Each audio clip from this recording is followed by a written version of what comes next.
o nosso Deus. Viu? Vamos fazer aqui trazer uma palavra de oração para que o Senhor venha de maneira especial nesta meditação que temos agora da palavra dele, que é o ponto principal do nosso culto a ele, é o pão que ele tem para cada um de nós, o pão fresco da palavra dele. Amém? Vamos orar? Senhor nosso Deus, louvamos o teu nome porque sabemos a quem servimos, a quem amamos, e declaramos e entoamos louvores e as nossas orações de petição, sabendo que na assistência do teu Santo Espírito o Senhor nos vai conduzindo. Louvado seja o teu nome. Teu Santo Espírito está aqui e nos capacita a ouvir a tua palavra. E prepara o nosso coração e a nossa mente, as nossas emoções, para que este pão se acomode de maneira com a necessidade de cada um dos irmãos. Aqueles que estão aqui de forma presencial, aqueles que estão em casa nos acompanhando de forma virtual, porque o Senhor é um Deus onipresente.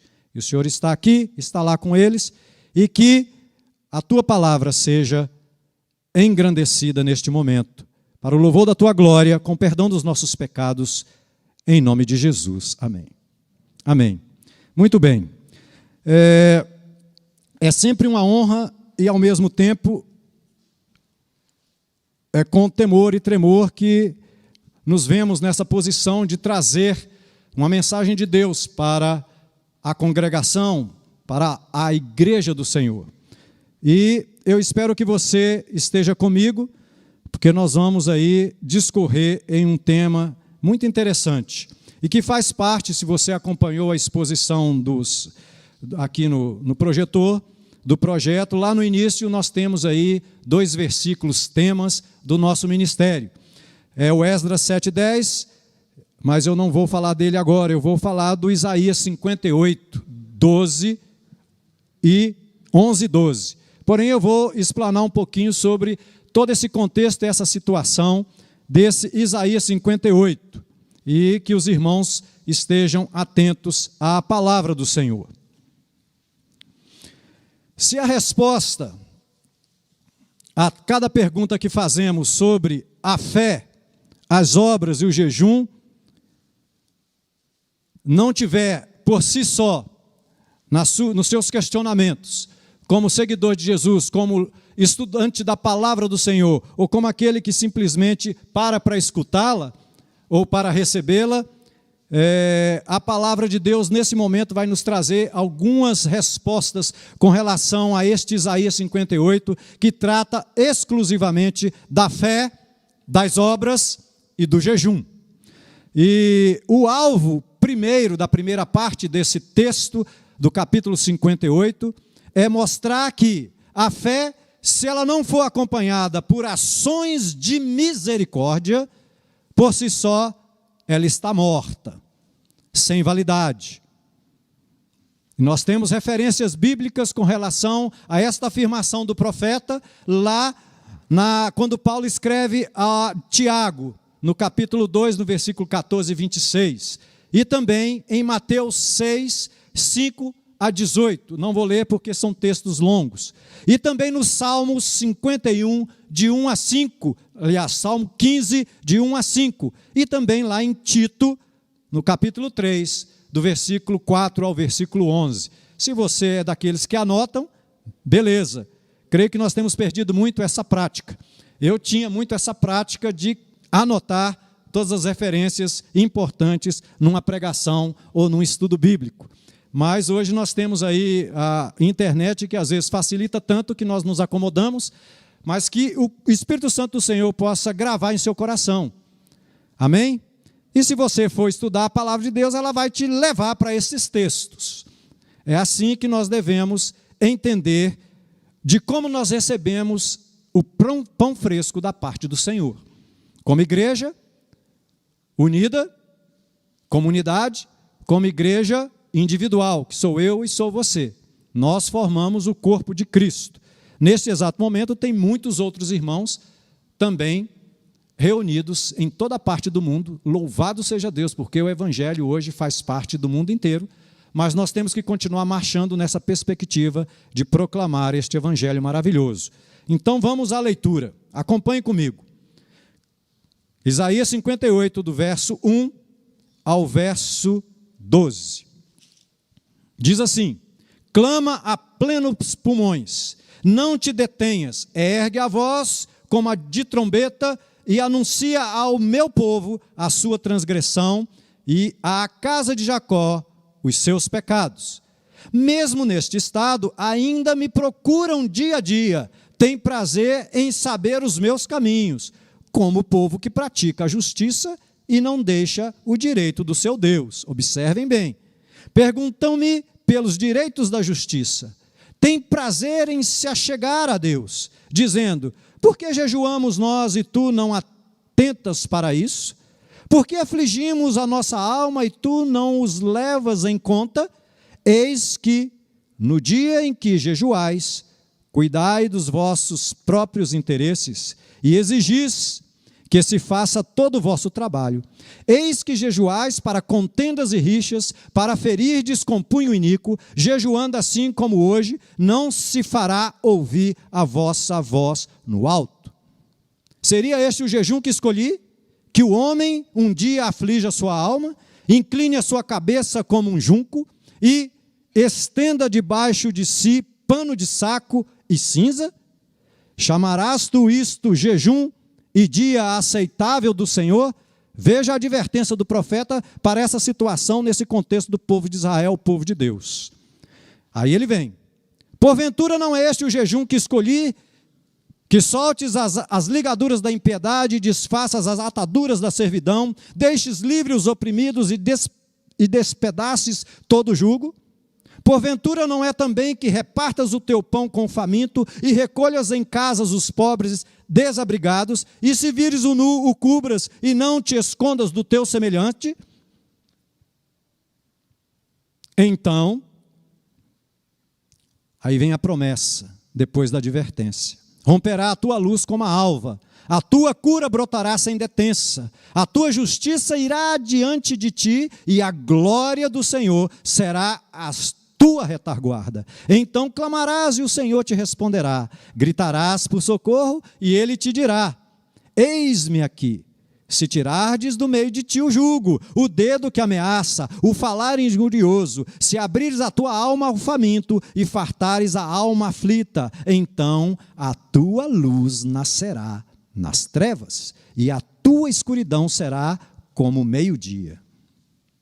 O Senhor te guiará continuamente, fartará a tua alma até em lugares áridos e fortificará os teus ossos, e serás como um jardim regado e como um manancial cujas águas jamais faltam. Os teus filhos edificarão as antigas ruínas, levantarás o fundamento de muitas gerações e serás chamado reparador de brechas e restaurador de veredas, para que o país se torne habitável. Palavra dura do profeta, boca de Deus, profeta Isaías, no seu ministério aproximadamente de 40 anos, aí localizado aí no ano aproximadamente 700 até 740, foi o seu ministério ativo. O profeta que nós sabemos que trouxe a melhor imagem do Jesus prometido, é o profeta que mais fala de que Jesus virá, o Messias. É aquele profeta que teve aquele encontro que ele se sentiu tão diminuto diante da glória e da santidade do Senhor, que ele diz: ai de mim, estou perdido. Os meus olhos viram o Senhor. Na verdade, ele está falando não da glória completa do Senhor, mas ele está falando da experiência que ele teve de ver que Deus era santo. No seu chamamento, lá no versículo, no capítulo 6, está discorrido aí toda essa experiência de Isaías. E neste momento aqui, já quase nos finais aqui do seu ministério e da sua explanação, e aqui como profeta, boca do Senhor, que lá no início fala que ele era como a voz de trombeta, ele não tinha essa ampliação da nossa voz hoje, então o profeta era tido como aquele homem destemido. Ele tinha que colocar o seu vozeirão, porque Deus havia dado este poder. Então Deus falava através dos profetas, e aqui está Isaías. Neste contexto, neste capítulo, ele pode ser considerado, até certo ponto, segundo os estudiosos, um desdobramento do capítulo 1, do versículo 15 e 17. Vamos lá, capítulo 1 de Isaías, no versículo 15 e 17. Diz assim: pelo que, quando estendeis as mãos, escondo de vós os olhos. Sim, quando multiplicai as vossas orações, não as ouço, porque as vossas mãos estão cheias de sangue. Lavai-vos, purificai-vos, tirai a maldade de vossos atos diante dos meus olhos, cessai de fazer o mal. Aprendei a fazer o bem, atendei à justiça, repreendei ao opressor, defendei o direito do órfão e pleiteai a causa das viúvas. Veja que nesta advertência o profeta está aqui trazendo e percebendo o contexto diferente. Apesar dos contextos aqui diferentes, há uma similaridade de chamamento, de advertência para o povo de Israel. E nesse contexto do capítulo 58, mais uma vez, a gente pode dizer, segundo aqui a própria declaração do profeta, quando ele fala de restaurar as antigas ruínas, nos remete ao pós-cativeiro babilônico. Mais uma vez, o povo de Deus, por causa da desobediência, se vê numa situação de cativeiro e pós-cativeiro. Por quê? Pela desobediência. E aqui o profeta está trazendo para nós, para esse contexto, e a palavra de Deus ela é viva e eficaz, e o Espírito Santo de Deus vai nos trazendo essa revelação, e vai nos assistindo e trazendo essa aplicação para nós hoje. As antigas ruínas possivelmente remonte ao período do cativeiro e pós-cativeiro. Também sugere este pós-cativeiro após a queda de Jerusalém. Então aí existiam práticas de jejum que aumentou consideravelmente, tornando-se a única opção religiosa daquele momento. E se você estudar um pouquinho mais todo o contexto, você vai ver que alguns judeus que tinham posses e tinham seus servos, eles vinham para prestar toda aquela questão de Jerusalém, trazer o sacrifício, fazer todo aquele ritual, e então ele impunha muitas ordens e muito peso de jugo de trabalho para os seus comandados. Ele ia adorar a Deus, ele ia levar as suas ofertas em Jerusalém, portanto ele castigava. Ele exigia dos seus comandados ali, pelas suas posses, pelas suas terras, de que fizesse além das suas possibilidades. Então Deus está trazendo na boca do profeta uma advertência desse jejum de estereótipo. Se você estudar o texto, e nós lemos aqui, eu vou pontuar algumas coisas, aqui ele está trazendo essa advertência desse jejum de estereótipo que o próprio Jesus, lá nos evangelhos, quando ele encontra-se com os fariseus, os saduceus, os mestres da lei, aqueles que faziam aquele jejum de cara contristada, e ele os fala que são sepulcros caiados, porque estão demonstrando algo por fora, mas por dentro a coisa não está nada boa. E essa advertência é para a igreja hoje, e nós vamos chegar lá. A voz do profeta, no versículo 1, fala que é a plenos pulmões que ele gritava. Ou seja, Deus dava toda a capacitação para o profeta proferir como se fosse um megafone, como se nós tivéssemos aqui amplificadores, como temos hoje, como você está escutando a minha voz. Não é verdade? A coisa muda. O profeta, Deus o capacitava dessa maneira. Era uma dependência, não é porque ele era bom, não é porque ele tinha pulmão dos melhores, não é porque ele fez um curso de locução, não é porque ele fez um curso de preparação teatral, artes cênicas, para melhorar a sua dicção. Não, isso também faz parte da nossa caminhada para desenvolver as nossas habilidades nos dons espirituais. Mas nesse caso aqui, nesse contexto, o profeta estava sendo usado totalmente na dependência de Deus. A dependência do seu Senhor, aquele a quem ele representava com a sua voz. Hebreus fala disso.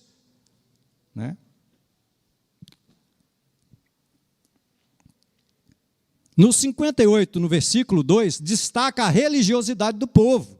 Vamos lá, vamos discorrer. Mesmo neste estado, ainda me procuram. É Deus falando pela boca do profeta. Dia a dia, tem prazer em saber os meus caminhos, como o povo que pratica a justiça e não deixa o direito do seu Deus. Perguntaram-me pelos direitos da justiça. Perguntam-me e têm prazer em se achegar a Deus. Olha, aqui havia uma manifestação de práticas meramente religiosas. É esta advertência que Deus está trazendo na boca do profeta Isaías nesse contexto. Prazer em saber os caminhos de Deus, aquele povo tinha. Eles tinham e buscavam e praticavam, procuravam praticar a justiça. Também não deixavam o direito do seu Deus, está descrito aí. Também perguntavam a Deus acerca dos demais direitos da justiça. E também tinha prazer em se achegar a Deus. Romanos 10, quando Paulo escreve aos Romanos, no capítulo 10, para que nós possamos contextualizar e entender um pouco mais. No capítulo 10, no versículo 2 e 3, se você puder abrir e acompanhar comigo, ou colocar aí no seu celular para que você possa seguir.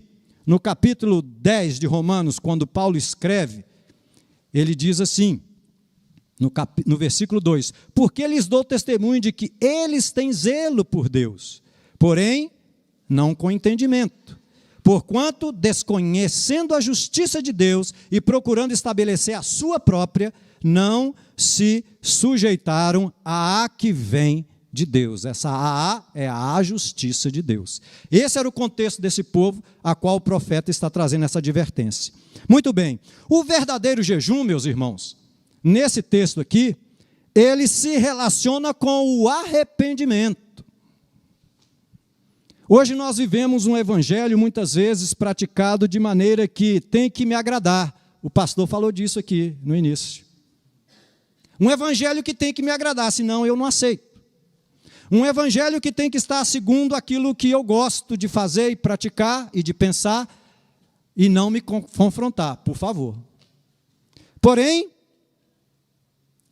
esse jejum que o profeta está trazendo aqui para que o povo mude as suas práticas e venha para esse verdadeiro jejum de obras de misericórdia, que não passa não só pela ação social, não só pelo necessitado, não só por arrecadar alimentos, distribuir cestas básicas, não só cobrir o mendigo ou aquele que está passando frio, não só isso, mas principalmente proclamar a igreja precisa entender que esta obra de misericórdia, antes dessas de obras, que precisa também ser praticadas, precisa apresentar Jesus. A verdadeira semente que Deus lançou na terra. Quando Jesus profere lá no Evangelho de Mateus e em outros evangelhos, a parábola do semeador, ele está falando dele mesmo e da ação do Pai que o lançou para a terra, como a semente verdadeira do Evangelho. Então, eu e você, como igreja, somos chamados a deixarmos esse jejum de estereótipo, a praticarmos essas obras de justiça, essas obras de misericórdia, mas a maior obra de misericórdia é apresentar, é lançar este Jesus que pode transformar a vida de qualquer um. Ele transformou a sua. Não é verdade? Ele transformou a minha. E se ainda não transformou, é hoje o dia. Quem tem ouvidos para ouvir, que ouça. Assim Jesus encerrava as suas parábolas. Muito bem. É possível ainda hoje uma pergunta que o texto nos lança no contexto nosso hoje em que vivemos. É uma palavra muito propícia hoje. É possível ainda hoje nos enganarmos e nos convencer de que a nossa prática religiosa está agradando a Deus?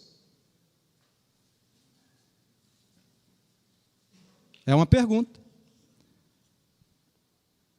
Se a resposta for afirmativa, como se precaver contra a prática de ações equivocadas? E nós temos visto muitas. Pensava eu que a igreja do Senhor, os crentes no Senhor Jesus, iam voltar de maneira diferente. Mas não é o que temos visto. Sinceramente, essa palavra é atual.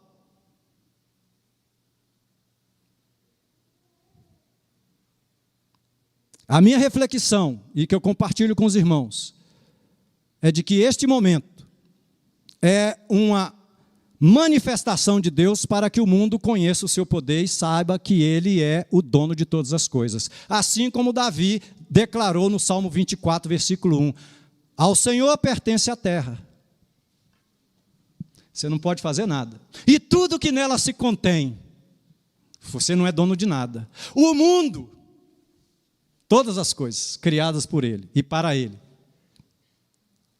E os que nele habitam, que somos nós. E por graça e misericórdia, por meio do sacrifício de Jesus, o plano perfeito do Pai, nós estamos juntos como família do Senhor. E ainda faltam muitos outros para chegarem a esta família. Por isso, temos esse chamado específico para irmos proclamar o Evangelho. Através da multiforme graça de Deus que tem capacitado os servos dele com talentos e dons para glorificar o nome do Senhor. Passando pelas experiências de Daniel de não me contaminar com as iguarias do rei na área das artes. Muitas propostas e muitas oportunidades temos e tenho tido nesses 40 anos de ministério para deixar de seguir o meu mestre. Mas todas elas Deus me deu a capacidade de rejeitar, porque Ele me pôs diante da sua palavra e me filtrou por aqui. E nós precisamos disso hoje. Muito bem. Deus não se agradou. E Deus não continua a se agradar. E a crítica de Cristo evidencia isto. Vamos ver lá em Mateus 16, capítulo 6, versículo 16 ao 18. Diz assim, é sobre quando Jesus fala como jejuar, depois que ele traz o ensino da oração dominical. Quando jejuardes, não vos mostreis contristado como os hipócritas, porque desfigura o rosto com o fim de parecer aos homens que jejuam. Em verdade vos digo que eles já receberam a recompensa. Tu, porém, quando jejuares, unge a cabeça e lava o rosto, com o fim de não parecer aos homens que jejuais, ou que jejuas, e sim ao teu Pai em secreto. E teu Pai, que vê em secreto, te recompensará. Este é o próprio Jesus, o Deus conosco, que exercitou, e se você seguir Jesus pelos evangelhos, você vai ver que toda a ação miraculosa de Jesus para a multidão, quando a multidão veio para arrebatar Jesus, para colocá-lo como o grande, ele saiu e foi para o monte orar, sozinho, nem seus discípulos o seguiam, porque ele ia orar e entregar a glória de todo o seu trabalho para o Pai. Está aí. Segue os evangelhos, segue a Jesus e você vai ver essas evidências. E o profeta aqui está trazendo essa advertência para esse povo e para nós hoje, porque a palavra de Deus ela é viva. As obras da verdadeira fé. Aí nós vamos ver aqui quais são as obras a qual esse profeta traz para advertir o povo, para que o povo se arrependa e volte para Deus mais uma vez. Acompanhe comigo no versículo 6. Nós lemos e agora nós vamos ler mais detalhadamente. Porventura não é este o jejum que escolhi? Deus falando por meio de Isaías. Que soltes a ligadura da impiedade, que desfaça as ataduras da servidão, que deixes livre os oprimidos e despedaces todo o jugo? É Deus falando para o povo na boca do profeta. Porventura não é também que repartas o teu pão com o faminto e recolhas em casa os pobres e desabrigados, e se vires o nu, o cubras e não te escondas do teu semelhante? Advertência severa contra aquele povo. E essa advertência chega a nós hoje, nesse momento em que vivemos. Meus irmãos, é hora do povo de Deus fazer isso aqui. Obras de misericórdia. Atender ao necessitado, não só por obras, principalmente o necessitado da salvação. Mateus, capítulo 28, a partir do versículo 19, tem a grande comissão. Não é só para mim, para Elizabeth e os missionários transculturais, ou os missionários da Junta de Missão Nacional, ou os obreiros. É para a igreja. A igreja sou eu e é você. Nós acionamos coletivamente e nos acionamos esta proclamação individualmente. Então aqui é uma exigência.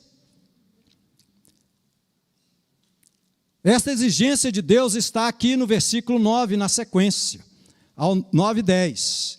Diz assim: então clamarás e o Senhor te responderá. Aí vem a solução para mim e para você, para que saiamos desse aspecto que não está agradando a Deus, a religiosidade, e que nós façamos e partamos, caminhemos para estas ações de misericórdia, da proclamação do evangelho ao perdido, aí fora. A igreja precisa alcançar a sua comunidade. Estamos indo para o Panamá, não para simplesmente fortalecer a igreja lá, com mais uma equipe, mas atuar fora. Aqui em Belo Horizonte, eu atuei nos teatros de Belo Horizonte com peças bíblicas, e passamos 3 vezes pela censura federal. Sim. Se lembram aí da final de Sarney? Quem é da época? Quem não é, vai estudar, ou está estudando, ou já estudou. Né? Aí tinha uma recessão aí. Então nós passamos com as nossas produções bíblicas nos teatros da cidade, com o propósito de evangelizar qualquer público que escolhesse um espetáculo, que é assim chamado, para assistir. Chegava lá e se deparava com a palavra de Deus, encenada, de maneira muito bem produzida, para impactar, para que o povo de Deus seja visto como aqueles que adoram um Deus capacitador, aquele que faz fazer brotar em você os dons e os talentos, e Ele mesmo vai te dar o desenvolvimento desse talento na prática das habilidades.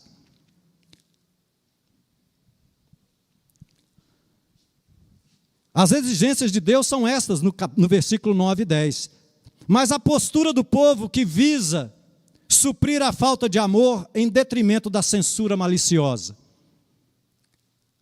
Muitas vezes não acionamos porque miramos ao nosso entorno. O nosso contexto muitas vezes nos constrange e nós não temos esse rompante, nós não temos essa voz profética. Sim, porque quando a gente fala de voz profética, é esta voz, você proclamando este Salvador que salvou você, e você agora tem que proclamar as virtudes daquele que te chamou das trevas para a sua maravilhosa luz. Isso é ser profeta do Senhor. Trazer palavra de salvação. Por isso, a capacitação artística que Deus tem nos dado há 40 anos é para que Ele seja glorificado e para que a partir deste relacionamento com as pessoas eu possa apresentar. Se não for assim, o fim da minha arte não é a arte. Senão fica só como arte normal. Eu vou levar essa pessoa a entender o plano da salvação. Não por mim. Pela palavra do Senhor. Pela ação do Espírito Santo que atua em mim. E vai me dando a capacitação de entender todo o contexto, seja numa periferia ou seja numa classe de faculdade. Para alunos que estão preparando aí suas apresentações de monografia, hoje já é TCC, né, que fala, mas é a mesma coisa. Ou está em um meio mais academicamente, vamos dizer assim, não tão desenvolvido, ou está entre os doutores. Porque Jesus nos dá essa capacitação.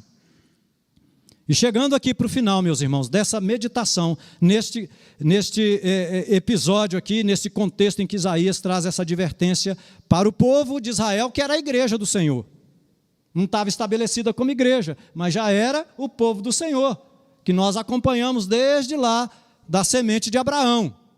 Sai da tua terra, da tua parentela, e aí vem, não é isso?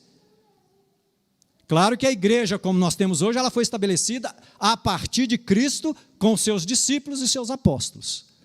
Lá em Atos, Quando Lucas sai da narração do Evangelho e entra em Atos, ele continua ali uma sequência do pós, do que Jesus deixou para os seus discípulos. Eu vou para o Pai, vocês não ficarão órfãos, e vocês receberão poder. Atos 1:8. Vocês não agirão por vocês, não é na força do braço, não é pela sua competência, não é pelo seu muito saber. Salomão experimentou isso, e viu que olhava para frente, olhava para o lado, para trás, para o outro lado, o seu entorno, ele viu que ele estava perdido. Eclesiastes, quando ele escreve Eclesiastes, de 1-8, é um Salomão perdido. Mas a partir dali ele olha para cima. Aí ele encontra Deus, e aí ele começa a ver que as coisas que ele fala sobre a vaidade, tudo é vaidade, é porque ele estava olhando para ele mesmo e para o seu entorno. Mas quando ele olha para cima, ele reconhece que ele precisa daquela sabedoria que ele pediu lá no início, que é o próprio Jesus. Nós precisamos dessa sabedoria, igreja. Nós precisamos dessa sabedoria, meu irmão, para vencer esse tempo. Essa palavra é propícia para hoje, é tão contextualizada. Por quê? Porque aqui no versículo 11 fala assim, a promessa do Senhor: o Senhor te guiará continuamente. Se o quê? Se abrires a tua alma ao faminto, no versículo 10. Fartará a tua alma até em lugares áridos. Como? Então a tua luz nascerá nas trevas, e a tua escuridão será como meio-dia. Eu estou fazendo um trocadilho aqui, lendo um e o outro. Fortificará os teus ossos, e serás como um jardim regado. Imagina um jardim regado. Nós entramos aqui hoje e vimos esse jardim muito bonito da igreja. Chamou a atenção. Nossa, porque como artista a gente observa muita coisa. E decorador, né? Então, muito bonito. Isso nos chamou a atenção. Bem cuidado. Então, aqui ele está falando de um jardim regado, e a gente às vezes canta, né? Algumas músicas que falam do jardim regado. Cantamos aqui como um farol que brilha à noite, como ponte sobre as águas, como abrigo no deserto. Olha, meus irmãos, se a gente não cuidar, Deus não vai aceitar a nossa oferta. Aqui está. Não pode ser somente uma prática religiosa. Tem que brotar do coração. E eu tenho que entender o que Deus está me proporcionando. Serás como um jardim regado, um manancial cujas águas jamais faltam. Que água é esta que Isaías está referindo? É só você entender o contexto hoje. Jesus, a água da vida. Para mim e para você, matar a sua sede quando estamos sedentos nessa trilha, nessa jornada difícil. E aí vem o versículo que nós temos como base para o nosso ministério. Os teus filhos, é uma promessa, edificarão as antigas ruínas, levantarás os fundamentos de muitas gerações. Está falando aí de toda essa trajetória de Deus ao alcance do seu, para vir trazendo o seu povo para próximo dele, guiando esse povo. Povo rebelde, nós somos assim. Nós temos essa característica. Nós ainda lutamos com a velha natureza. Apesar de sermos já regenerados, ainda existe. Esta é a atitude desse povo e esta é a posição do profeta, boca de Deus, trazendo para esse contexto e para nós hoje. Os teus filhos edificarão as antigas ruínas, levantarás os fundamentos de muitas gerações. Olha o contexto que nós estamos vivendo hoje e olha esta palavra de Deus. E será chamado reparador de brechas. Já estou chegando para o final da reflexão. Como construtor, sei muito bem como identificar as infiltrações e como corrigi-las. Não pode ser de dentro para fora, você tem que ir lá de fora para dentro, seja no alicerce, na fundação, ou seja no teto. Você tem que investigar, você tem que procurar o melhor material, a melhor maneira para poder cessar aquela infiltração. Verdade? Quem trabalha com construção sabe disso. Não pode ser de qualquer maneira. Reparar brechas. Nós somos chamados, e nesse contexto hoje, onde as pessoas estão com tanto medo de tudo isso que está acontecendo, o povo de Deus não pode ter medo. Eu tenho visto líderes que estão acanhados. Mas por quê? Porque seu ministério estava voltado para ele mesmo. Não era para o Senhor Jesus. Então, perdeu o contato, perdeu os seguidores, não teve mais esse contato, não teve mais essa oportunidade durante quase 2 anos de estar diante da sua plateia. Verdade? Reflexão do Senhor para nós hoje, neste momento, é de que nós precisamos perceber, assim como Maria, sentarmos na presença do Mestre e deixar que Ele nos conduza.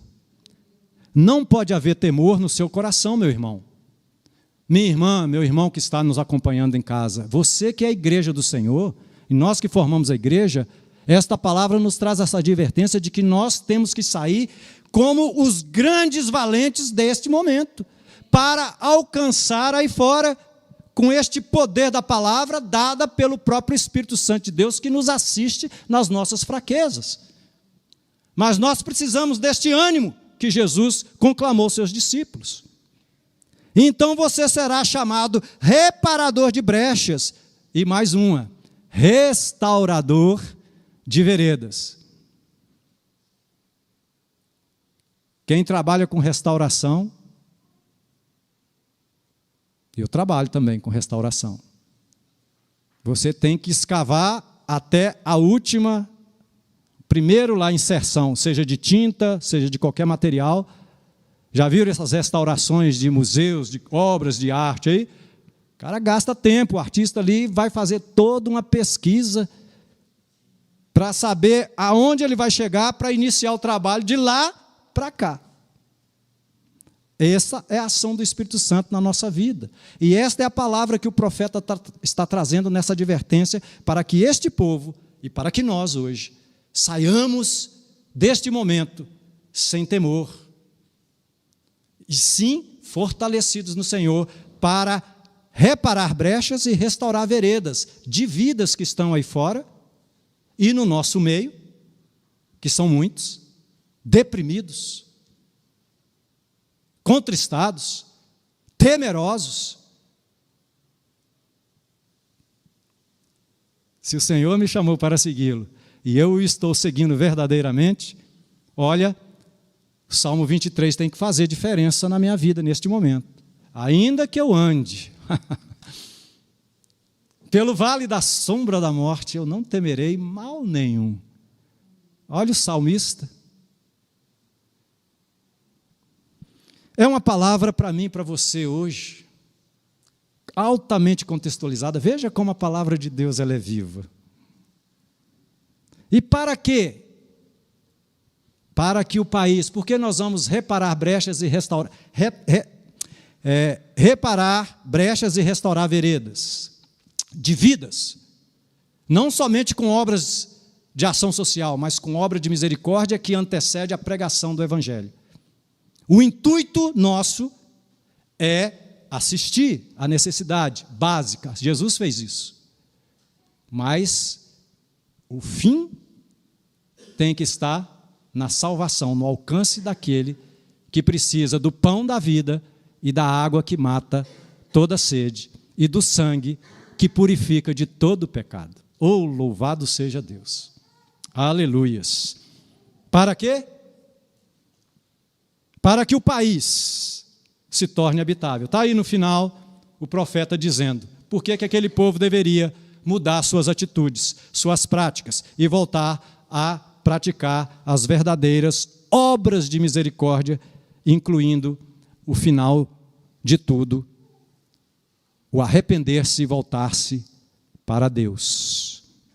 Para que o país se torne habitável. Igreja, é hora. Agora é hora de que a igreja faça a diferença, de restaurar vidas, de reparar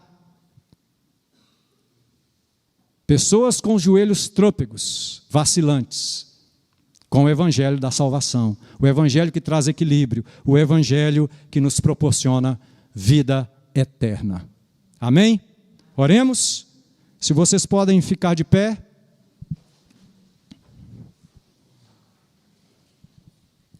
Vamos orar e logo depois eu passo a palavra para o pastor Reginei. Senhor, nós te louvamos. Te agradecemos porque a tua palavra, ela é viva e eficaz e ela penetra ao ponto de nos fazer arrepender das nossas práticas. E entender que neste momento a tua força está sobre nós, se somos povo do Senhor. E cremos que somos. E a ação do Espírito Santo é que vai prevalecer nas nossas ações de evangelismo, de apresentação desse evangelho maravilhoso, restaurador, purificador e salvador. Traz para nós, nestes momentos, como igreja, individual, cada irmão que está com os joelhos e os passos vacilantes, os joelhos trôpegos, firmeza diante da tua palavra, ouvindo a tua voz, a voz do teu Santo Espírito, que é a voz que nós ouvimos. Que o nosso ouvido esteja alinhado com a tua palavra, porque ouvimos muitas vozes, muito barulho ao nosso redor. Porém, nós queremos que o Senhor alinhe o nosso ouvido com a tua palavra e com a tua verdade, com a tua vontade, na ação do teu Santo Espírito, para que a tua igreja saia afora para proclamar este evangelho que proporciona arrependimento a todos aqueles que nele crê. Louvado seja o teu nome pela tua palavra e que o Senhor aplique ao coração de cada um de nós, para que essa semana possamos refletir esta luz que cantamos, esse farol, que possamos ser realmente como esta ponte onde as pessoas vão poder perceber o amor que temos por elas, o amor que emana do Senhor na nossa vida, nas nossas ações diárias e também com as nossas ações de misericórdias, para com todo aquele necessitado em todo o seu âmbito como ser vivente neste mundo. Em nome de Jesus, com perdão dos nossos pecados, nós oramos. Amém.